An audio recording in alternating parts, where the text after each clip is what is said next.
लोकसभा चुनाव में बीजेपी 400 पार का नारा लगा रही थी। माहौल ऐसा बना कि सबने मान लिया कि बीजेपी 400 पार जा रही है।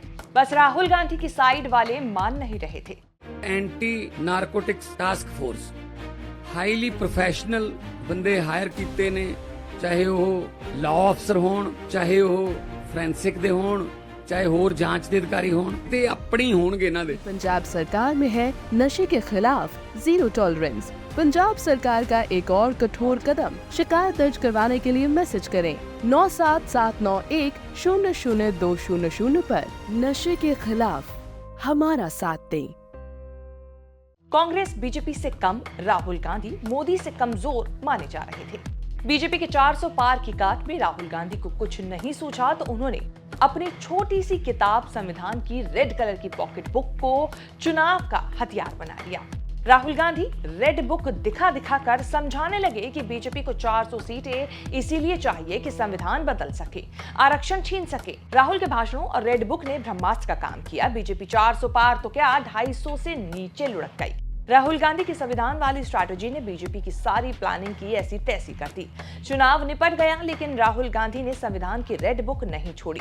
अब यही रेड बुक पूरे विपक्ष का गहना बन गई है। हालांकि माना जा रहा है कि संविधान वाले मुद्दे ने हरियाणा महाराष्ट्र के चुनावों में कतई मदद नहीं की है।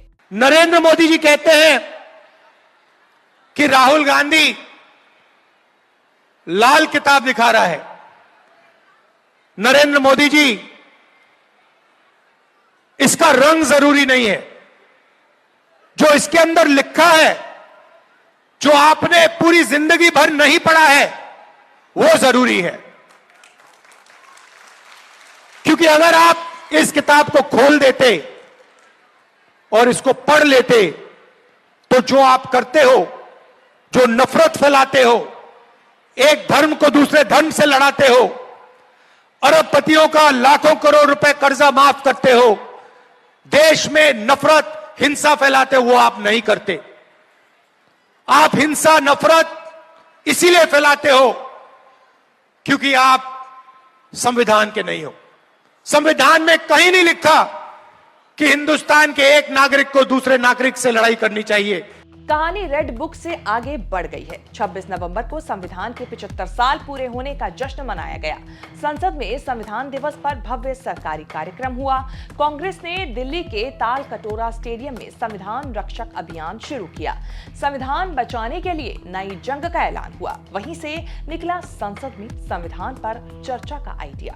उसी दिन विपक्ष के नेता की हैसियत से राहुल गांधी ने 26 नवंबर को लोकसभा स्पीकर ओम बिरला को चिट्ठी लिखकर संविधान पर 2 दिन की डिबेट की मांग कर दी।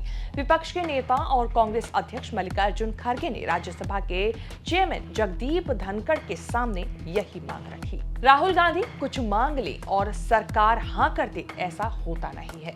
संसद के शीतकालीन सत्र के पहले 5 दिन कोई काम नहीं हुआ। राहुल गांधी के एजेंडे पर कांग्रेस सांसदों ने इतना अदानी किया कि सरकार का दम निकल गया।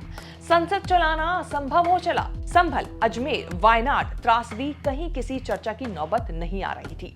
पूरा हफ्ता बर्बाद हुआ तो सरकार विपक्ष ने बीच का रास्ता निकालने के लिए बातचीत शुरू की। उसी में बड़ा खेल हो गया। सरकार मान गई कि संसद में संविधान पर 2 दिन की चर्चा होगी। संसद में संविधान पर सुनने सुनाने के महामुकाबले की डेट फिक्स हो गई है। लोकसभा में चर्चा 13 और 14 दिसंबर को होगी। राज्यसभा में चर्चा 16 और 17 दिसंबर को होगी।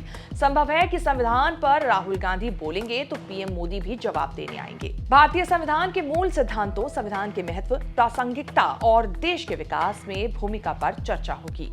शायद समझ में आ रहे हैं। मुझे अच्छा लगा कि बाकी नेताओं के साथ कल बात किया तो आज से हाउस चलाने का निर्णय किया। हम संविधान पे चर्चा करेंगे 13-14 को लोकसभा में और 16-17 को राज्यसभा में हम चर्चा करेंगे। किन मुद्दों पर चर्चा हो? विपक्षी पार्टियों में संसद के एजेंडे को लेकर कुछ मतभेद थे। अदानी मुद्दे पर तृणमूल कांग्रेस और समाजवादी पार्टी ने कन्नी काटी, लेकिन संविधान के सवाल पर सारे मतभेद गायब हो गए।